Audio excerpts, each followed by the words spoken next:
Bom, eu vou começar dizendo que por conta desse mal, há cerca de 400 mil mortes por ano, portanto, cerca de 1.100 mortes diárias no Brasil.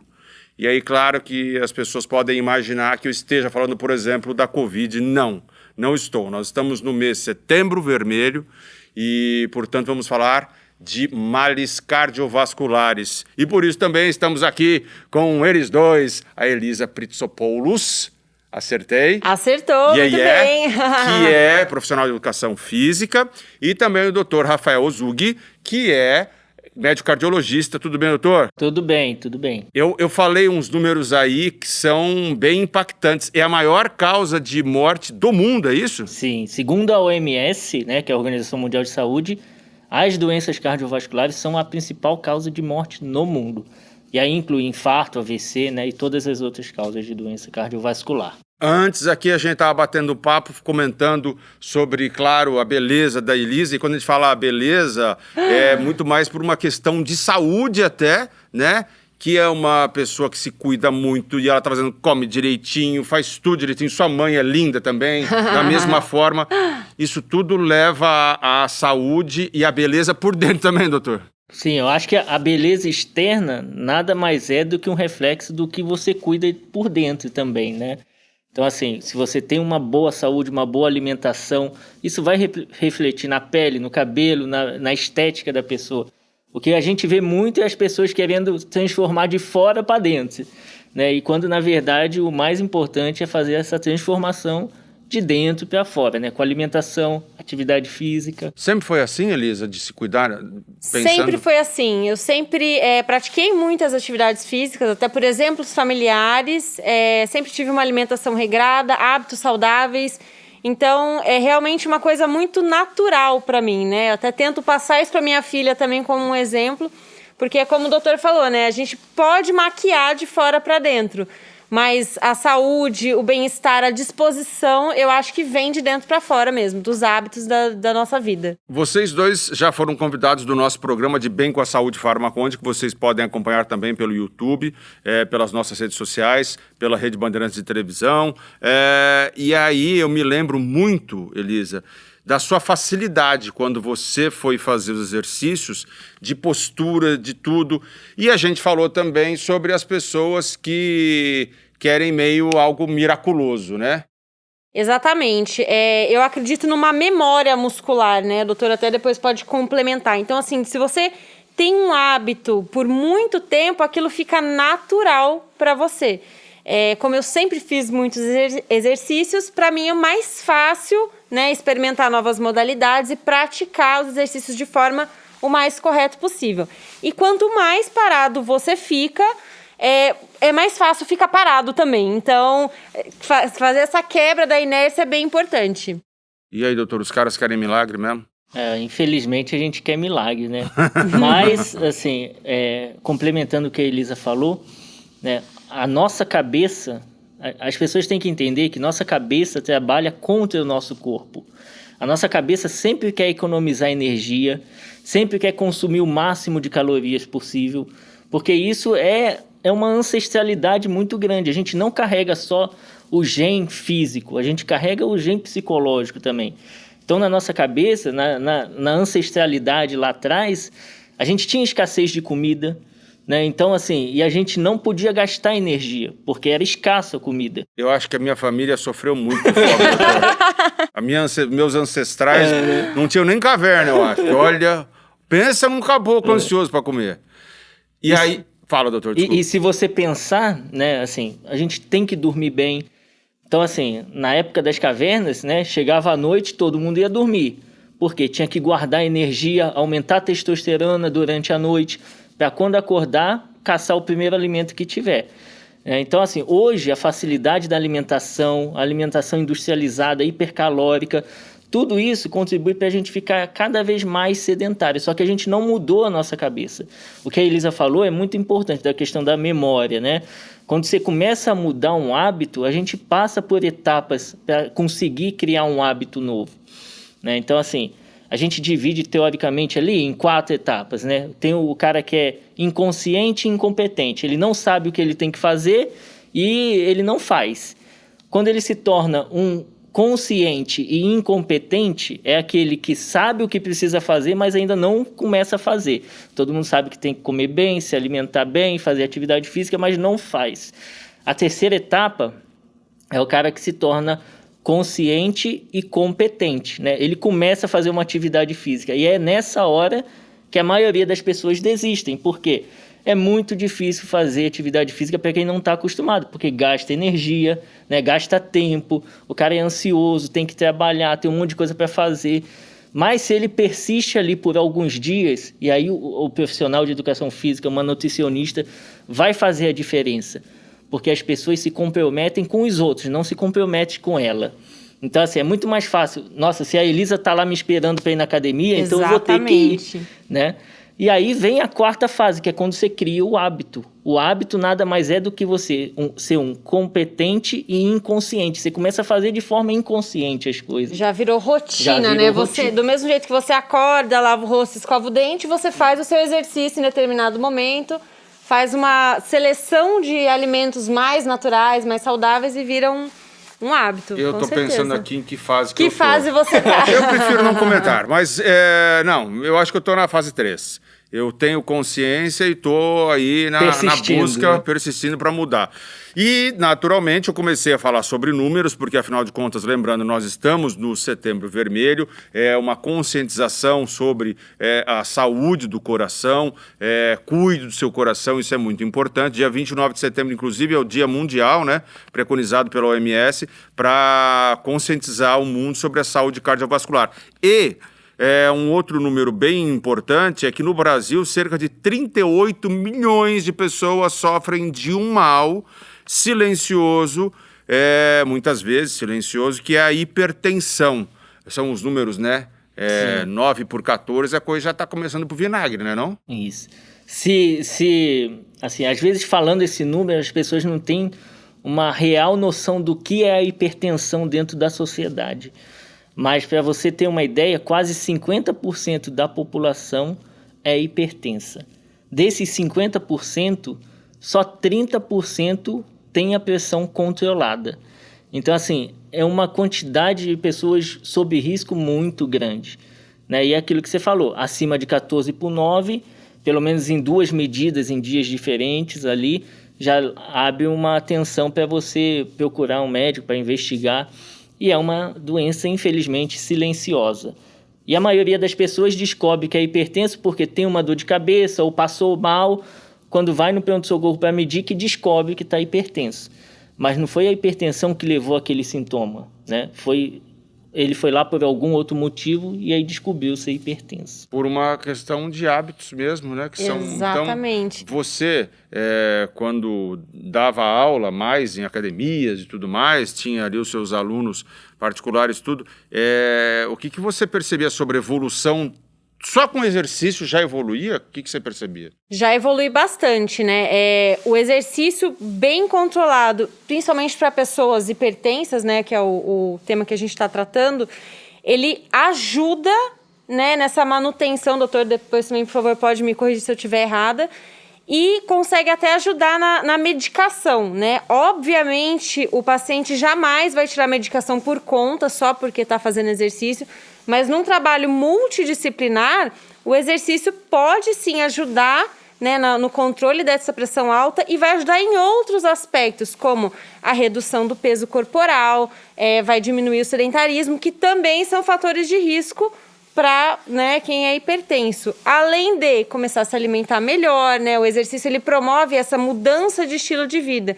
Então, se você reduz o consumo de sal, você começa a comer melhor, toma mais água e faz o exercício, você tem um controle melhor. E isso é visível, né? Os alunos relatam que muda a vida mesmo, a disposição, o bem-estar. Então, com certeza, o exercício é fundamental quando bem controlado, com autorização, né, do médico, e assim e assim bom. vai dando vai beneficiando a pessoa em vários setores. Eu estava pensando aqui, que eu já estava me movimentando para fazer uma pergunta, mas era uma colocação, na verdade, é que As duas coisas acontecem, né, doutor? Se a pessoa come e engorda, ela vai ter ali vários desdobramentos muito ruins, como diabetes, né, pressão alta. E o contrário acontece também. Se a pessoa começa a se exercitar, ela também começa a ter benefícios em vários setores, não é não? Sim, o que a Elisa falou está totalmente correto, né? Porque assim, a gente foca muito na medicação. A medicação é importante, assim como um muro que está caindo precisa de uma escora. Tem que conter, né? Com Mas certeza. o que vai consertar aquele muro que está caindo, ou seja, um paciente que está hipertenso, é ele começar uma atividade física, entendeu? É ele começar a se alimentar melhor. E o melhor caminho para você começar a mudar é pela atividade física. Porque a atividade física, a gente já descobriu diversos hormônios, né, neurotransmissores que são liberados durante a atividade física, que acalma a pessoa, que desinflama, que diminui o estresse. Né? Caminhada mesmo já faz muita diferença. A gente falou nisso no programa, né, Elisa? Já é melhor que nada, né? Hoje eu não consigo investir no personal trainer, ou não tenho tempo porque viajo muito, trabalho muito. Mas, gente, faça uma caminhada, desce de escada, em vez de ir de carro, pega a sua bicicleta e vai até o local que você precisa ir. Já é uma movimentação corporal. Hoje em dia, o exercício ele não precisa ser em uma academia, com uma música, com um espelho, com a roupinha bonitinho. Você pode estar com o seu look de trabalho e andar até, né, a esquina, andar até a praça. Você já está movimentando o seu corpo, é isso que importa, né? Às vezes a gente espera uma situação muito ideal e ela talvez não exista para algumas pessoas. Então, faz o que você tem. Vai brincar com seu filho, vai jogar bola, vai andar de bicicleta. Já é uma movimentação, já sai do sedentarismo, né? Que é bem interessante. E eu falei sobre alguns números e, claro, a gente sempre, quando fala de saúde, já há quase 2 anos, a gente acaba falando de Covid. O Covid levou as pessoas a se movimentarem menos, as pessoas a ficarem mais estressadas e a deixarem de cuidar, de fazer exames, doutor? Sim, com medo da Covid, né? As pessoas deixam de acompanhar, aquelas que têm doença crônica, aquelas pessoas que são cardiopatas ou que são hipertensas, elas deixaram de ir na consulta médica. E olha só, para a gente até colocar em números também, os piores casos, o maior índice de morte por Covid também está relacionado àqueles que sofriam de problemas cardiovasculares, não é isso? Sim. Porque se você já tem um órgão que já é um pouco debilitado ou muito debilitado, né, aquilo ali, quando vem uma infecção que você precisa exigir mais do seu corpo, ele não consegue dar tudo o que precisa. Então ele acaba entrando em falência. Fora que o problema da doença cardiovascular é o que está por trás e que vem de anos e anos, né? Então assim, é um sedentário, é um cara que se alimenta mal, que não se nutre bem, tem um sistema imunológico já baixo. E aí a consequência é ele desenvolver uma doença cardiovascular.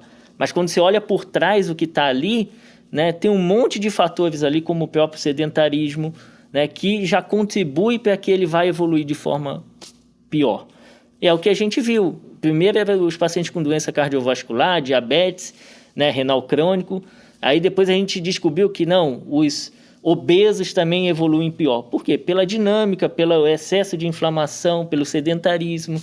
Então, tudo isso está relacionado, né? As consequências que levam a determinado diagnóstico. O diagnóstico é só um nome que a gente dá para a obesidade.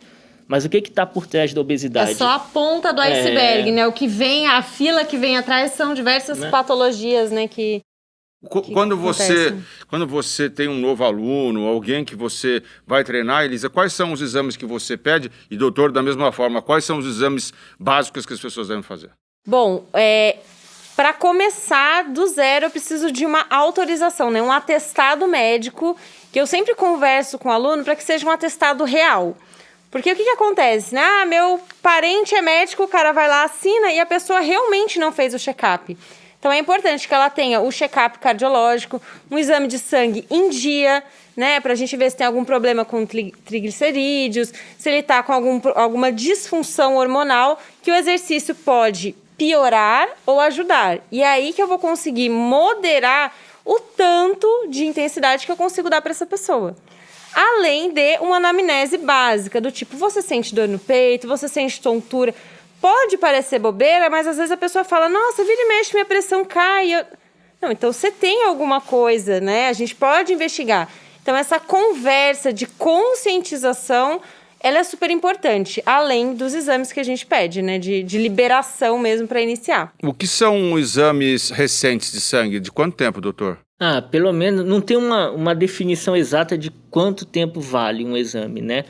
Mas, assim, dos últimos 6 meses já está de bom tamanho, né? E complementando o que a Elisa falou, é muito importante que os pacientes que vão começar uma atividade física façam uma avaliação, mesmo que não sintam nada. Por quê? Às vezes é um cara que nunca fez atividade física, nunca fez um esforço para o coração dele, né? E às vezes é num exame que a gente detecta alguma alteração.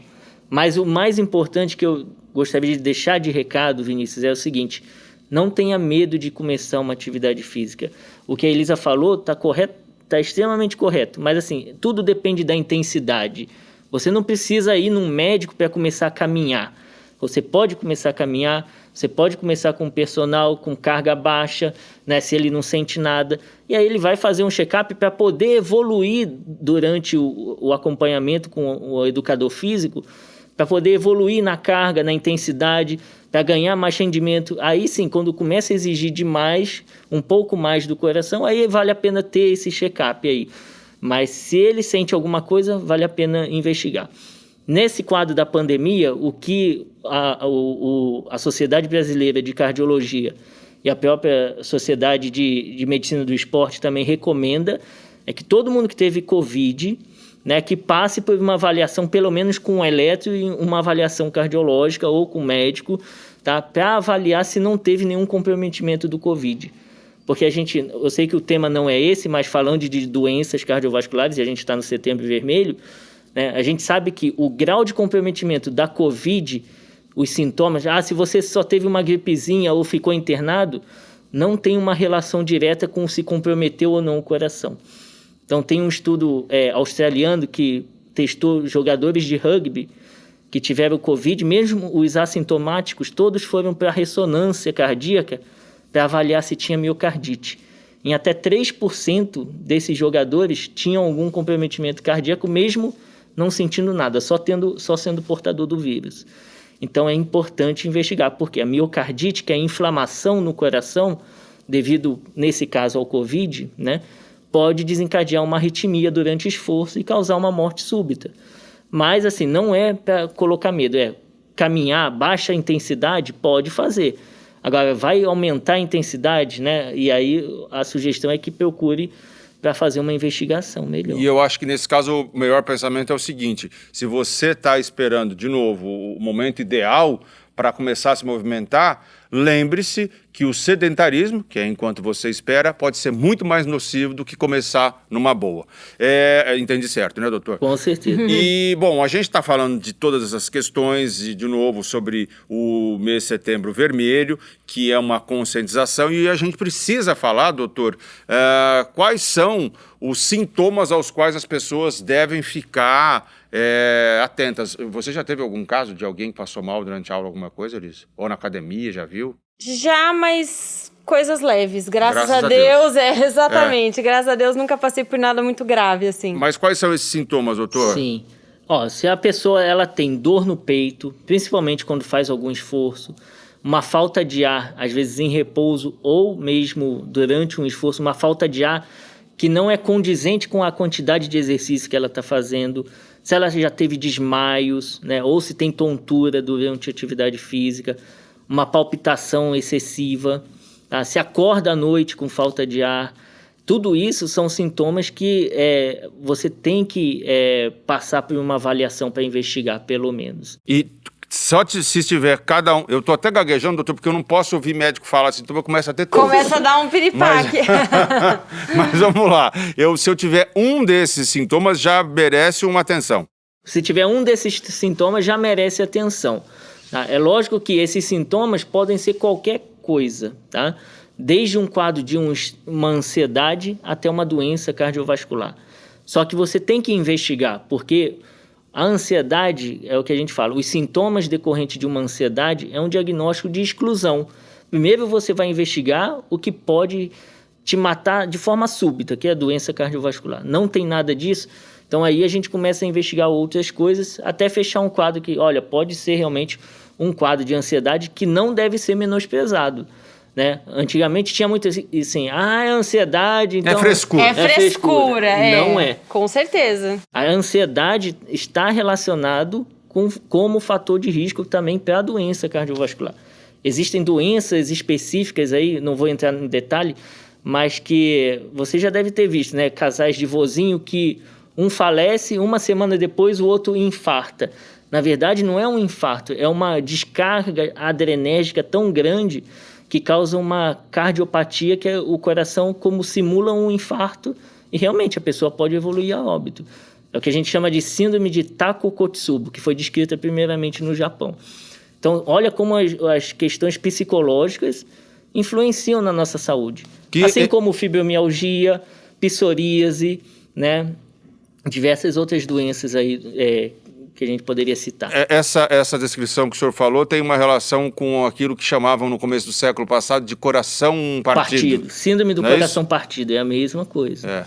Entendeu? Então, assim, veja como não podemos negligenciar um quadro de ansiedade, né? Fora a questão que a ansiedade leva a pessoa a ser mais sedentária, a comer mais de forma compulsiva, que ela vai descontar em algum lugar, ou fumar, né? Assim, quando a gente fala, tem que parar de fumar, primeira coisa, você tem que identificar qual é o motivo que faz ela fumar. É uma pessoa extremamente ansiosa? Então eu tenho que tratar a ansiedade dela para eu conseguir fazer com que ela pare de fumar, né? Não é simplesmente assim, é força de vontade. Não só isso, né? Isso é importante, mas é tentar achar a causa que faz a pessoa ter aquele comportamento, sabe? Nocivo. Hoje a gente está aqui com 2 craques da saúde, vou chamar assim, 2 profissionais que podem nos orientar e nos ajudar, como fizeram durante todo esse nosso encontro aqui também, e nos outros encontros que tivemos no nosso programa. Pode acessar pelo nosso YouTube, nas redes sociais, o De Bem com a Saúde Farmacônico, com essas 2 feras, como diria o Fausto. E eu queria também deixar aqui mais uma reflexão, enfim, um recado, falar sobre como o SUS, né, o Sistema Único de Saúde do Brasil, ajuda disponibilizando medicamentos gratuitamente, medicamento para diabetes, para asma, para hipertensão, são disponibilizados nas farmácias, bem como tratamentos feitos em acompanhamento em postinho, né, tudo isso, doutor, que, mais uma vez, não dá para ficar esperando a coisa degringolar. Tem que ficar atento, porque saúde é o nosso bem maior. A gente aprendeu isso na pandemia, não é? Não é, meninos? Com certeza. Eu acho que a prevenção, né, e perder, como o doutor falou, perder o medo de procurar um médico para fazer um check-up, né? Colocar ali na sua agenda anual ou a cada 2 anos, enfim, de acordo com a necessidade, investigar. Porque às vezes a gente tem medo, né? Não vou lá ver, vai que tem alguma coisa. Quem procura acha. Quem procura acha, né? Mas o quanto antes você identificar algum problema de saúde, alguma questãozinha a resolver, mais fácil você consegue resolver, né? Como uma faxina da casa. Se você esperar a casa ficar imunda, é muito mais difícil. Então, deu uma sujeirinha ali, você já limpa, já se reorganiza para conseguir ter uma boa qualidade de vida, né? Eu adoro como você encoraja as pessoas. Doutor, alguma coisa para complementar? Não, eu queria só complementar a questão de, assim, hoje a gente vive com um excesso de informação, né? Informação não falta, só pegar o seu celular e você vai achar um monte de coisa, às vezes até mais do que a gente está falando aqui. Mas o mais importante do que você ter informação é você ter competência de ação. Se você não partir para a ação, de nada adianta você ter essas informações. Então comece a caminhar, comece a se movimentar mais, faça esses 10 mil passos, comer menos, né? E, resumindo, é assim, se você é uma pessoa muito comprometida com os outros, que é o que eu vejo na maioria dos meus pacientes, eles são extremamente comprometidos com os outros e muito pouco com eles. Então, se comprometa com um profissional de educação física, com seu médico, com seu nutricionista, porque isso é uma forma de você enganar o seu cérebro, né? Para melhor, e não ficar só sedentário e falando um dia eu vou começar a esperar o tempo ideal, que isso daí não vai existir, né? Se você for ficar esperando. Então, comece a agir, mesmo que não seja o melhor. A gente, assim, é o que a Elisa falou, tem uma meta pequena, né? A gente quer ter uma meta grande. Não, vou começar correndo 10 mil quilômetros, 10 mil metros, né? Entendeu? E aí ele se frustra que não conseguiu e desiste. Fala, ah, não vou mais. Então assim, começa pequeno. Não, vou dar uma volta no quarteirão. Vou subir de escada até o meu apartamento. Já é um começo, né? Comece pequeno, porque você vai aumentando, melhorando sua autoestima e aí você consegue entrar num ciclo de melhora, né? Que bom, Acho obrigado. Vocês são Com maravilhosos. certeza. E como diria o avô sensei do Dr. Rafael, gafanhoto, até mesmo a mais alta escada tem o primeiro degrau. Vambora, pessoal. Boa saúde para todo mundo. Obrigado. Nos sigam pelas nossas redes sociais. Valeu. A gente se encontra no até. nosso podcast. Boa saúde para todo mundo.